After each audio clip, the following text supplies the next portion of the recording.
Emerald. I want to thank you guys so much for joining me. I hope you guys had a wonderful weekend. I would show you a clip from mine, but I slept all weekend. So anyways, don't sleep on my boys. We might be going to the playoffs. As you guys know, I'm a diehard Redskin fan, and I'm also a Washingtonian, born and raised right in the heart of DC. So I thought this was a perfect episode topic for this time, and I'm so excited to discuss and share the history of my boys, the Washington Redskins. The streets of Washington, D.C. to welcome home a world champion. For the first time in 40 years, Washington ruled the football world, and the NFL's Coach of the Year, Joe Gibbs, gladly shared the glory with an entire city. I don't think today could be a greater testimony to the fact that there's no other fans in the world that would come out on a day like this except in Washington, D.C. And I want you to know that each one of you has a small piece of this trophy today. Redskins of 1972. Some old, some new, some borrowed, but all true. True to their cause, to George Allen, their coach, and to each other. Each man is respected, but for different reasons. Each is a fighter in his own way. All of them are winners, but none of them are strangers to hardship and disappointment. Hardship is not just a word to running back Larry Brown. Raised in the tough steel mill section of Pittsburgh, he learned all about its meaning as a child of the ghetto. The hardship of his youth hammered a toughness into his manhood. And today, Larry Brown is the most courageous runner in football.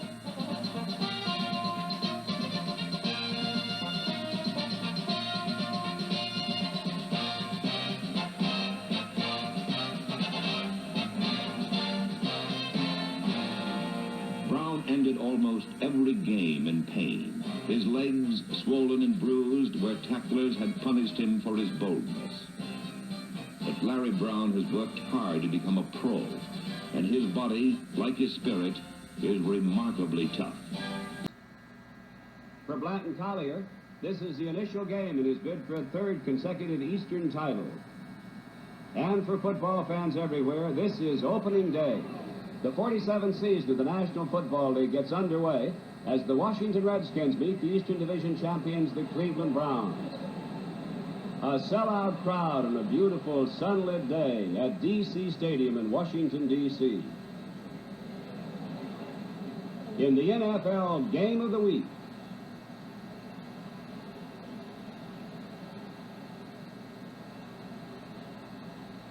Browns ball, 1st and 10 on their own 38-yard line. Frank Ryan at quarterback with Collins going down on the right side, and Ryan misses him.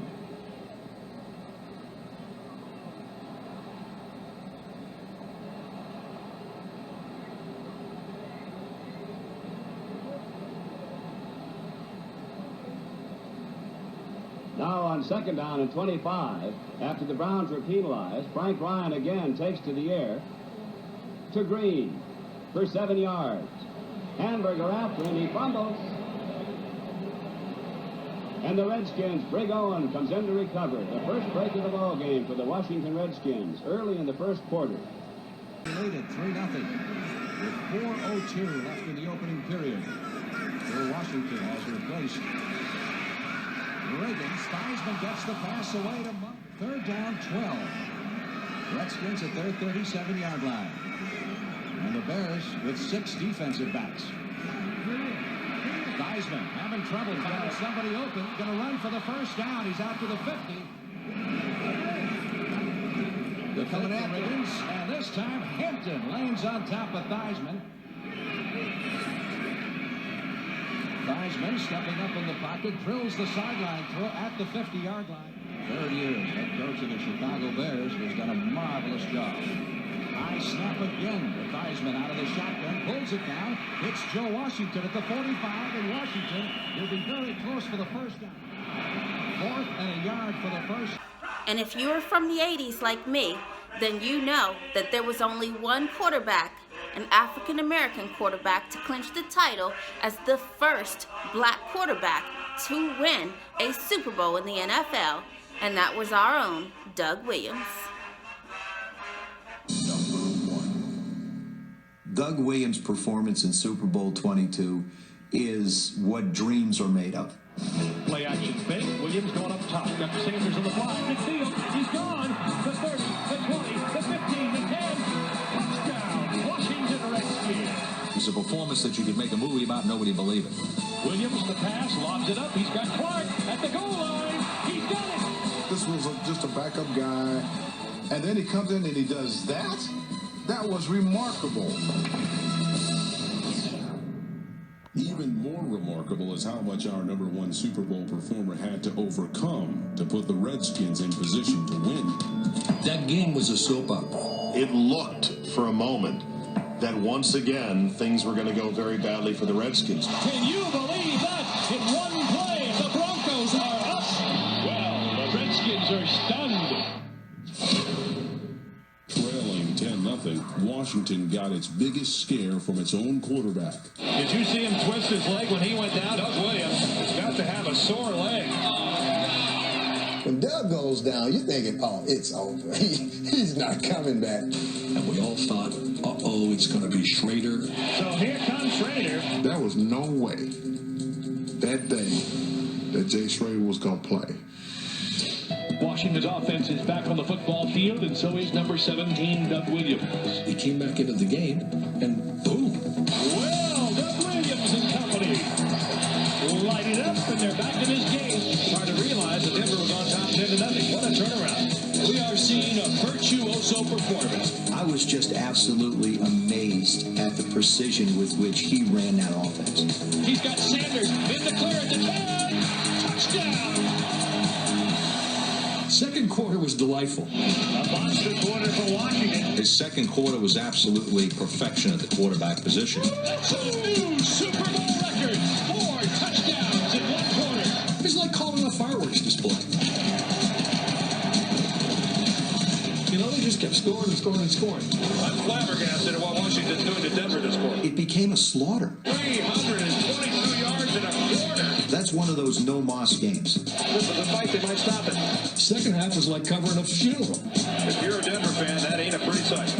Our #1 performer finished with 340 yards passing to go along with his Super Bowl record 4 touchdown passes in one quarter. One of the greatest feats, not only in the history of Super Bowls, but in the history of sports. Doug Williams, he is having a dream day for a quarterback. And the game got more modern as the years got to go by. But as a team, even though we took a lot of hits, there was no other hit like the death of Sean Taylor. I'm Sean Taylor, University of Miami, the hardest hitter in the draft.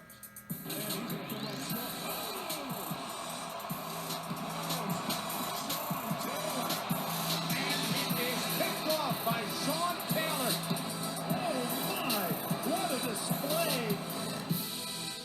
Home with his girlfriend, Jackie Garcia, and their 18-month-old daughter. They heard noise in the living room, were awakened, got up. Sean locked the bedroom door, went under his bed for a small machete that he keeps under there. By the time he got to the bedroom door, it was burst open, and 2 shots were fired. One hit him in the upper leg, and one hit the wall. He was bleeding profusely from the leg. Apparently, his femoral artery was hit, and he was bleeding out. I went inside the room. He was laying there. They had some machines hooked up. I was holding his hand. I was talking to him. And I was just saying, hey, it's going to be okay. You got to fight. I say, regardless of what you understand, it's going to be a struggle. You have to fight. You know, you remember hard work. You know, you got to push through this. After a day-long stream of grave news, a glimmer of hope came Monday night from the bedside vigil for Sean Taylor. The doctor asked him to move his eyes. He responded. And he also asked him to squeeze his hands, and he responded. Although, you know, there were reports saying that, you know, he was doing better, it didn't look good at all. They were giving him a blood transfusion, and around the bed they had like sheets, and as the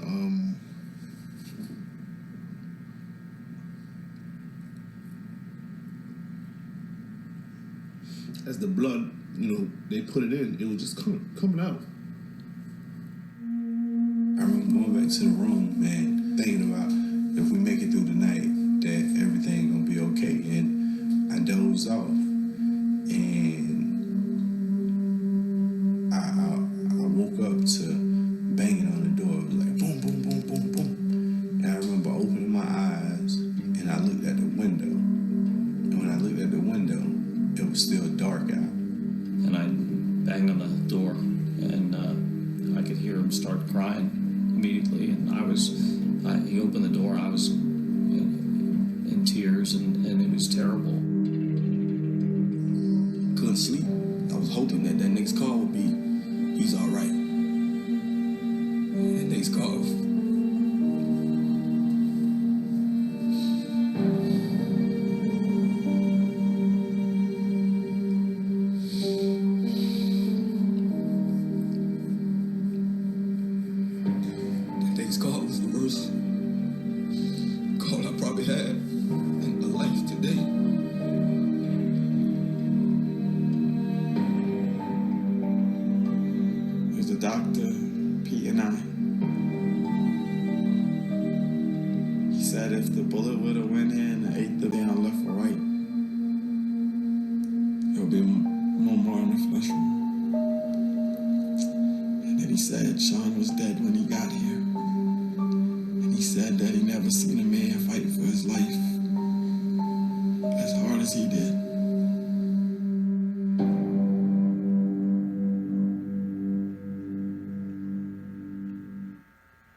After Sean Taylor's death, his team grappled with how to spend a season and a lifetime without him. I was asleep in bed. I looked up in the corner, I heard his voice, I saw him. And he said, "Coach, that play's over. Let's get on to the next one." Before we got ready to play that Sunday game, we said, hey, nobody in this room will ever be able to substitute or replace him as a player. We need to play one play for him. Washington has only 10 players on defense. Pete Downey is the guy who's expected to replace Sean Taylor in the lineup. He's on the sideline. Edwards on a handoff to Fred Jackson, trying to the outside. Jackson turns the corner. And hit. And now Downey will come on. I think we gave up a 50-yard run, and it didn't matter. This was for Sean.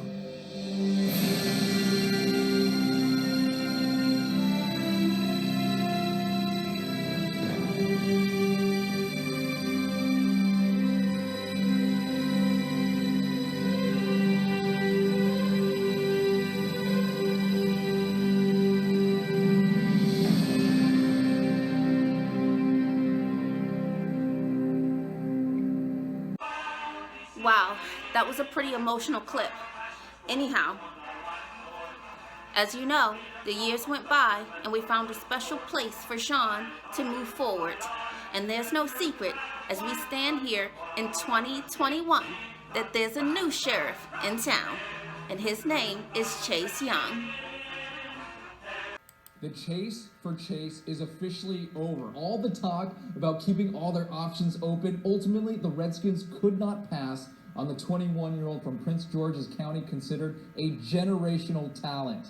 This was the scene outside Chase Young's house in Prince George's County. The pouring rain did not deter family and friends with their masks on from showing their support, waiting for the news, and then the announcement. Chase Young, the defensive superstar from Ohio State, from DeMatha, now a member of the Burgundy and Gold. Young came outside after his selection to share his excitement with his biggest fans. I appreciate everybody for coming out here. I know it's raining. For you Redskins fans, I hope. And I hope I can help, get us to some wins this year. I'm gonna do my best. I love all y'all. I appreciate y'all for coming.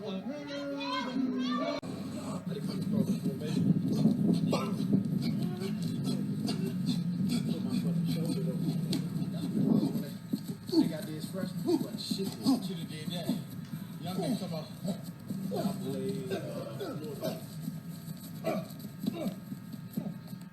Change. Good. I swear to get tap. Turn yourself good. Tap. Good, man. Stay with it. Good. I know, boy. Good. Walk, step. Good. Tap. Turn it. Good. Now chase down. Good. That's what I want. Yes. That's it. Oh. Go.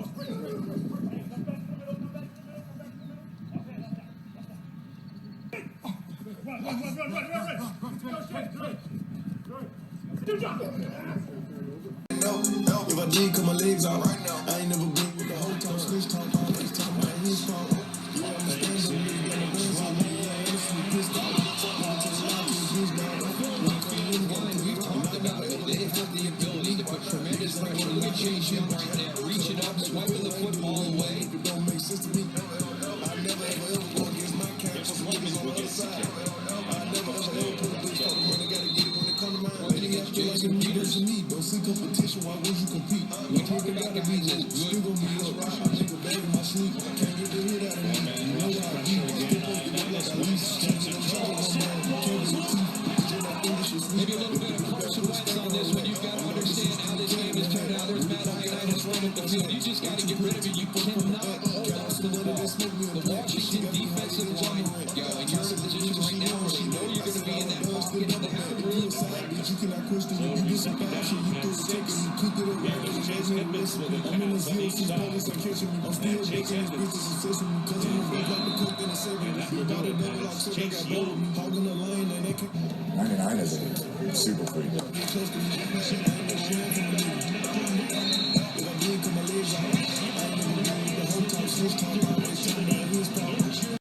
Chase Young is super fire, right?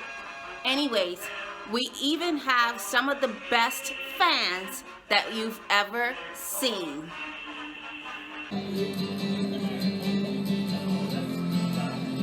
When I hear the name Redskins, I think of tradition. It's the first thing that comes to mind. The name represents to me that it's a warrior, a person who's ready to go to battle, and they're proud of their heritage.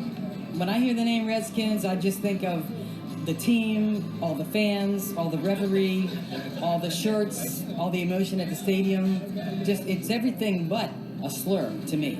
When I wear this shirt around my town, I get nothing but, hey, I like what you guys are doing. I've never found anybody that has come up to me and said, why would you wear that? That's ridiculous. It's a racist. Not one time. If you really look at what the Redskins name stands for, it stands for pride and dignity.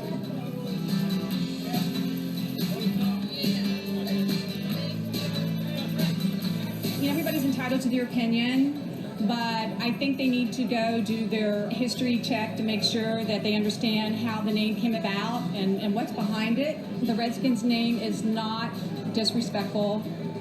It is a tradition, and we're honoring the Native Americans. And as a Native American, I'm proud to say that I was a Redskins cheerleader.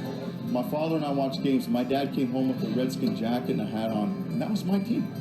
And to find out that the logo came from us was huge. Even my family that are Cowboys fans, they think it's ridiculous that people are trying to force the Washington Redskins to change their name. There's a long-standing tradition of pride in the name, and I think that it should remain. To the criticism, I think they should know their facts. I think the majority of Native Americans would support the name. I'm a big supporter of the name Redskins for the team. I don't think they should change it at all. We love the Redskins! Okay, so seriously, I'm going to be making a record here in a few minutes myself, because I'm going to be balling on Monday with Emerald on YouTube if I have to keep watching these clips. I mean, these are tearjerkers, right? Hey, so anyways, like I said, we have some of the best fans that you've ever seen, and one of our longest fans of the history of the game, we just said goodbye to a few years ago, and that was my friend and the best fan of the Redskins, one of them, Chief Z.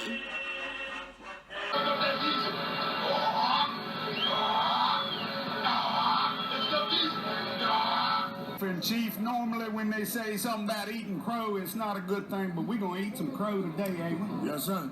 And you know what? We had turkey in Dallas Thanksgiving. Nice time for the little crow. And then on the 30th, we have some more. And go whatever the colors are. And he and I were down there nose to nose. In this particular play, they called John Riggins the Diesel. And this particular play, when we down, what, 4th and 1, I believe it is. And that long run he made. And I started yelling, crank up the diesel, crank up the diesel, on, crank up the diesel.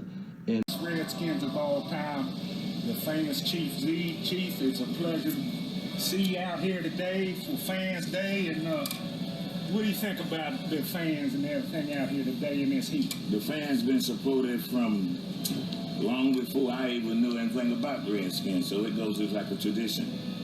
And plus that, you know, you get popular names like RG3, and that doubles, you know, and that at 34 years, I've seen it come and go, but I feel good about this season, man. I feel like it's going to make a difference. Now, I know you said...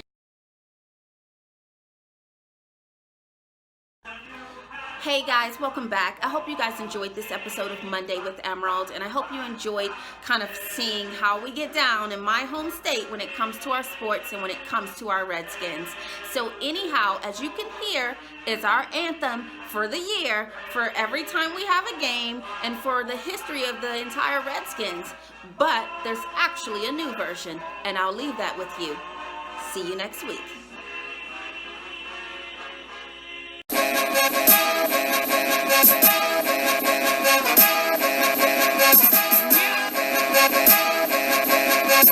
Pass, disrespect. Future disrespect.